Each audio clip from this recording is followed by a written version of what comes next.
Think about the internet you use every day. You go to your favorite websites, but also search for things you want to explore. Sometimes it is to look for a new pair of shoes, sometimes it is to find the latest basketball scores, and sometimes it is to do research about an important topic. However, did you ever think about how your results from searches are different than the person next to you, or different than the person that lives across the ocean as you? The Internet of Elsewhere is in reference to the differences of the internet in various parts of the world.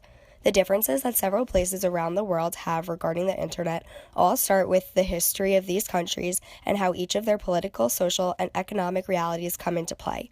The internet is not a static tool.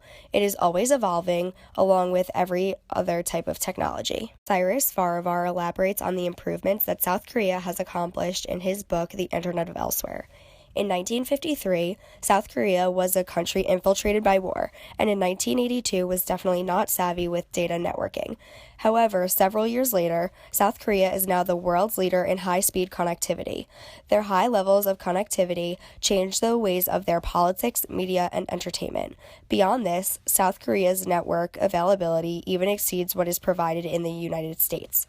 A lot of times, American citizens do not pay attention to the internet elsewhere, whether the country is more progressive or regressive than the United States.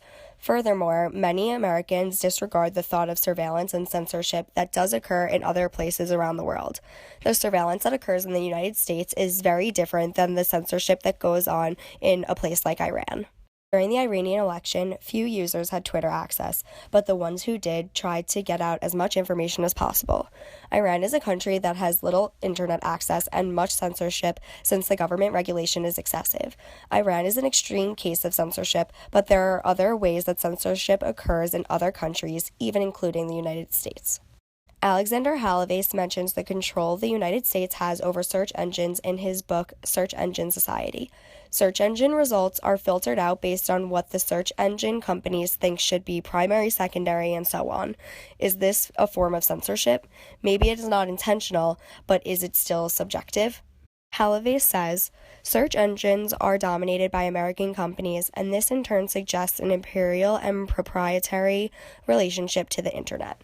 Other countries use search engines like Google and Yahoo, but the news that appears to them primarily gets filtered to the same news that the United States gets exposed to, and sources that are predominantly in English.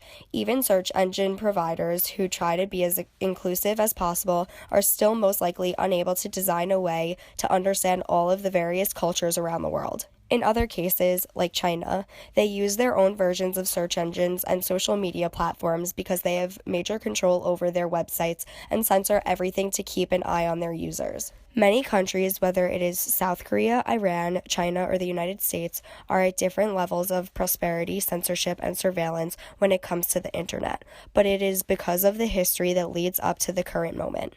Farivar mentions, the internet is but a tool that when combined effectively with local political and economic realities can have demonstrable, positive, and often surprising effects. However, this tool can be co-opted and or fought against by regimes that are not ready for it to be used freely. The Internet of Elsewhere is unfamiliar to most Americans and usually occurs when the internet approaches its history face to face.